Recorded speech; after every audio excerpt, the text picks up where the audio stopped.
are here in a site of recycling of construction and demolition material.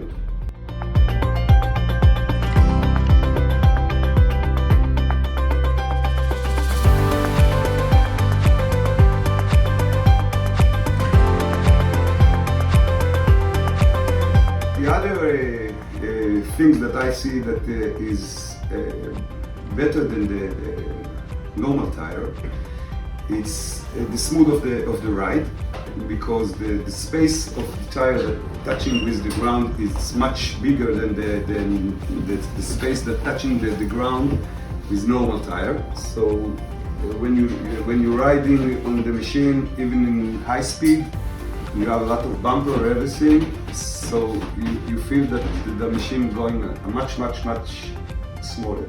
Okay.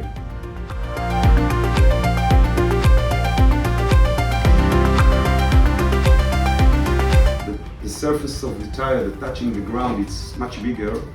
You feel when you pushing something, when you want to give pressure on pile or taking material from a pile, you see that the machine it's much stronger, pushing the material.